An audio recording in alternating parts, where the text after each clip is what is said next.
Selamat datang di video saya yang ketiga pada pertemuan ketiga kita. Terima kasih tetap menyaksikan video yang mendukung perkuliahan Hukum Acara Peradilan Tata Usaha Negara. Pada hari ini, kita akan membahas tentang eksistensi Pengadilan Tata Usaha Negara dalam negara hukum Indonesia.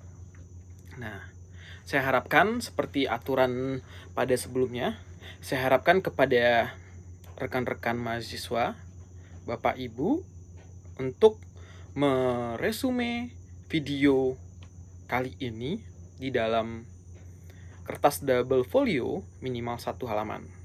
Nah, jangan lupa resume tersebut dikirimkan kepada saya. Nah, di dalam resume minimal 1 halaman tadi, silahkan dielaborasi dengan referensi-referensi yang telah saya sampaikan di pada pertemuan pertama, sehingga nanti mendukung khazanah ilmu pendidikan hukum acara peradilan tata usaha negara, dan semakin menyemangati diskusi-diskusi kita ke depannya. Baiklah, kita masuk saja kepada arti pentingnya dibentuk Pengadilan Tata Usaha Negara. Nah, hal ini kita harus beranjak kepada negara Indonesia sebagai negara hukum. Nah, di sini diwujudkan pada pasal 1 ayat 3 Undang-Undang Dasar Negara Republik Indonesia tahun 1945. Nah, sebagai negara hukum yang berdasarkan Pancasila dan Undang-Undang Dasar Negara Republik Indonesia tahun 45, bertujuan untuk mewujudkan tata kehidupan negara dan bangsa yang sejahtera, aman, tertib, maju, dan berkarakter. Nah, di dalam negara yang berdasarkan atas hukum tersebut, persamaan kedudukan warga masyarakat dijamin di hadapan hukum, equality before the law. Nah, semuanya itu sama di mata hukum. Nah, akan tetapi pelaksanaan berbagai fungsi untuk menjamin kesamaan kedudukan dan hak perseorangan dalam masyarakat harus disesuaikan dengan pandangan hidup serta kepribadian negara dan bangsa berdasarkan Pancasila, sehingga tercapai keserasian, keseimbangan, dan keselarasan antara kepentingan perseorangan dengan kepentingan masyarakat atau kepentingan umum, serta selaras antara aparatur di bidang tata usaha negara, yaitu pemerintahan, dengan warga masyarakat. Nah, itu sunar kejarannya. Nah, dalam mewujudkan tata kehidupan tersebut, dilakukan dengan jalan mengisi kemerdekaan melalui pembangunan nasional. Nah, pembangunan nasional ini dilakukan secara bertahap dan terencana. Metode yang dilakukan baik melalui pelita, program pembangunan nasional, maupun rencana pembangunan jangka panjang maupun menengah. Nah, setelah itu, aktivitas pembangunan yang dilakukan diantaranya membina, kemudian menyempurnakan, dan menertibkan aparatur di bidang tata usaha negara agar mampu menjadi alat yang efisien, efektif, bersih, dan berwibawa, serta dalam melaksanakan tugasnya selalu berdasarkan hukum dengan dilandasi semangat dan sikap pengabdian untuk masyarakat.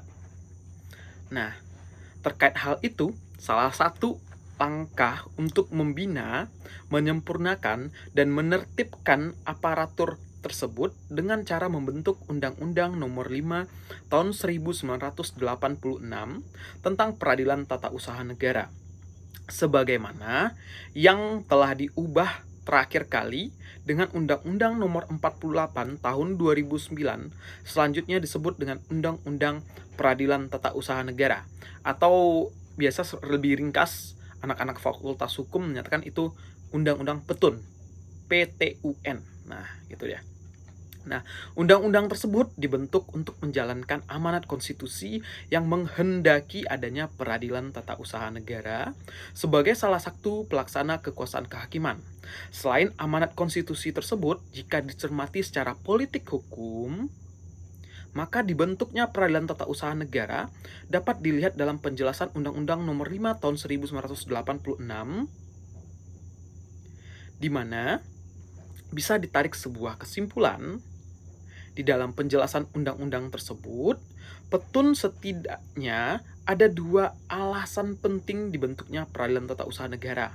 Pertama, ditujukan untuk memberikan perlindungan kepada hak-hak perorangan sekaligus hak masyarakat atas tindakan sewenang-wenang penguasa yang merugikan kepentingan masyarakat.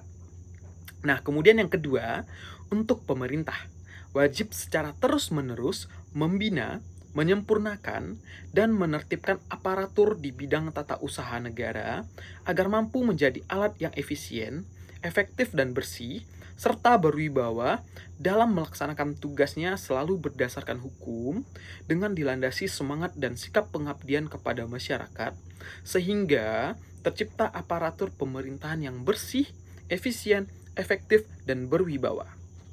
Nah, kejarannya 4 itu. Bersih, efisien, efektif, dan berwibawa. Nah, selain arti penting dibentuk peradilan tata usaha negara, sebagai yang mana yang telah dijelaskan dalam undang-undang tersebut, para ahli juga mengemukakan pandangan atau pemikirannya sendiri tentang diperlukannya bentuk peradilan atau pentingnya dibentuk peradilan tata usaha negara. Karena salah satu unsur negara hukum adalah terdapatnya peradilan tata usaha negara. Nah, itu salah satu unsur penting peradilan tata usaha negara. Nah, kemudian Riawan Chandra mengemukakan bahwa peradilan tata usaha negara diciptakan untuk menyelesaikan sengketa antara pemerintah dan warga negaranya, yakni sengketa yang timbul dengan adanya tindakan-tindakan pemerintah yang dianggap melanggar hak-hak warga. Tujuan pembentukan peradilan ini sebenarnya ada, pertama, memberikan perlindungan terhadap hak-hak rakyat yang bersumber dari hak-hak individu. Dan yang kedua, memberikan perlindungan terhadap hak-hak masyarakat yang didasarkan kepada kepentingan bersama dari individu yang hidup dalam masyarakat. Nah, itu dia. Eksistensi peradilan tata usaha negara tidak hanya dimaksudkan untuk pengawasan eksternal terhadap penyelenggaraan pemerintah, tetapi sesuai dan memenuhi unsur-unsur yang berlaku bagi suatu negara hukum. Peradilan tata usaha negara diharapkan berfungsi sebagai badan peradilan yang mampu menyeimbangkan kepentingan pemerintah dengan kepentingan masyarakat melalui penegakan hukum administrasi negara. Keseimbangan tersebut diwadahi dalam peradilan tata usaha negara dengan memberikan kesempatan kepada warga untuk menguji keputusan administrasi atau pemerintah yang dianggap merugikan kepentingan warga.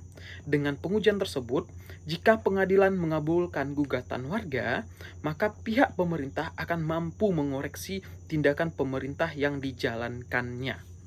Nah, itu kejarannya. Nah, kemudian kita masuk kepada poin kedua, kedudukan dan susunan pengadilan tata usaha negara. Nah, salah satu azas hukum acara peradilan adalah azas bertingkat. Artinya, proses pemeriksaan perkara dimulai dari tingkat pertama, kemudian banding, dan tingkat kasasi. Hal yang sama juga berlaku pada acara di peradilan tata usaha negara. Di peradilan tata usaha negara, mengenal tingkatan seperti halnya pengadilan yang berada di lingkungan peradilan lain. Pengadilan di lingkungan peradilan tata usaha negara, menurut undang-undang, terdiri atas pengadilan tingkat pertama, pengadilan tingkat banding. Oke. Selanjutnya, Pasal 5 Undang-Undang Peradilan Tata Usaha Negara mengatur tentang pelaksanaan kekuasaan kehakiman di lingkungan peradilan tata usaha negara sebagai berikut. Ayat 1. Kekuasaan kehakiman di lingkungan peradilan tata usaha negara dilaksanakan oleh Pengadilan Tata Usaha Negara dan Pengadilan Tinggi Tata Usaha Negara. Ayat 2. Kekuasaan kehakiman di lingkungan peradilan tata usaha negara berpuncak pada Mahkamah Agung sebagai pengadilan negara tertinggi. Meskipun undang-undang mengamanatkan peradilan tata usaha negara dibentuk di setiap kota dan ibu kota kabupaten, serta pengadilan tinggi, pengadilan tata usaha negara, dibentuk di setiap ibu kota provinsi, namun kenyataannya peradilan tata usaha negara masih dibentuk di setiap ibu kota provinsi saja. Nah, mengenai Pengadilan Tinggi Tata Usaha Negara meliputi beberapa provinsi.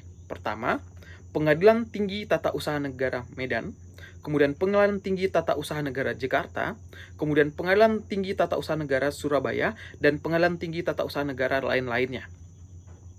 Nah, selanjutnya, di dalam mengenai tempat kedudukan pengadilan yang dimaksud pasal 5 tersebut di atas, diatur pula dalam pasal 6 Undang-Undang Nomor 9 Tahun 2004 tentang perubahan atas Undang-Undang Nomor 5 Tahun 1986 tentang Peradilan Tata Usaha Negara, yaitu dengan ketentuan sebagai berikut. Ayat 1, Pengadilan Tata Usaha Negara berkedudukan di ibu kota kabupaten atau kota dan daerah hukumnya meliputi wilayah kabupaten atau kota. Ayat 2, Pengadilan Tinggi Tata Usaha Negara berkedudukan di ibu kota provinsi daerah hukumnya meliputi wilayah provinsi. Nah, itu dia. Tetapi pada realisasinya, pada hari ini, Pengadilan Tinggi Tata Usaha Negara itu belum bisa hadir di setiap ibu kota provinsi.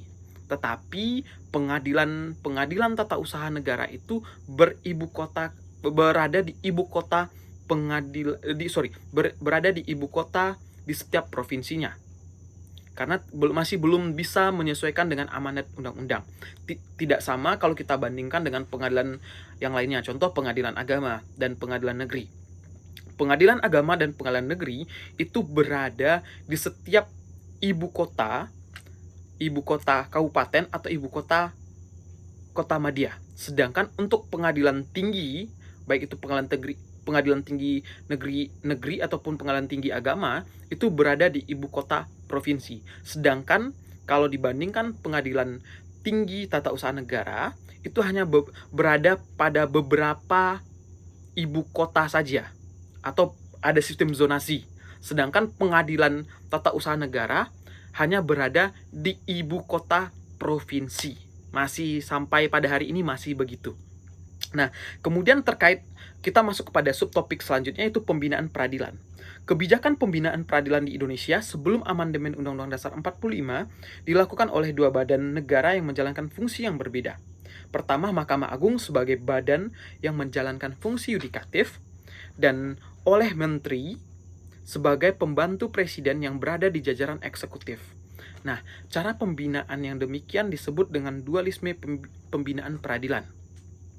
Ada yang mengatakan hakim di Indonesia mempunyai dua bapak, sementara pandangan lain mengatakan dalam pembinaan peradilan dikatakan kepala hakim ada di Mahkamah Agung dan perut hakim ada di Menteri Kehakiman. Dualisme pembinaan peradilan tidak lepas dari politik hukum pemerintahan yang diterapkan pada masa itu, karena kekuasaan yang dijalankan oleh rezim Orde Baru lebih bersifat represif. Nah, tetapi pada hari ini,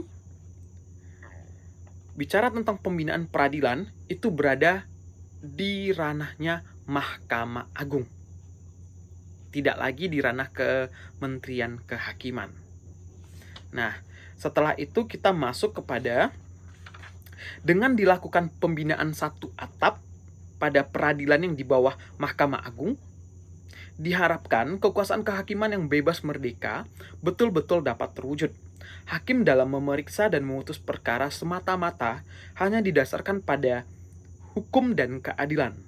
Kekuasaan kehakiman bebas mandiri sebagai implementasi azas independence of judiciary, yang merupakan cita-cita yang sifatnya universal, sebagaimana ditegaskan dalam Basic Principle of the Independence of Judiciary, yang merupakan salah satu keputusan Kongres Perserikatan Bangsa-Bangsa ke-7 tentang the prevention of crime and the treatment of offenders.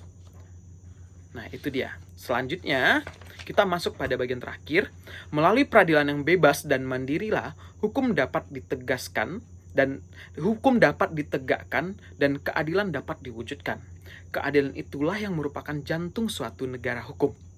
Itulah keadilan menjadi jantung suatu negara hukum.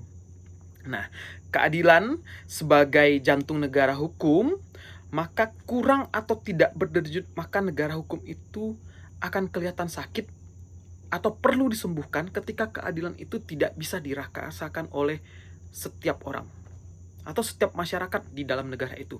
Percuma kita menyebutkan kita adalah negara hukum apabila orang masih belum merasakan keadilan. Jantungnya itu masih belum bisa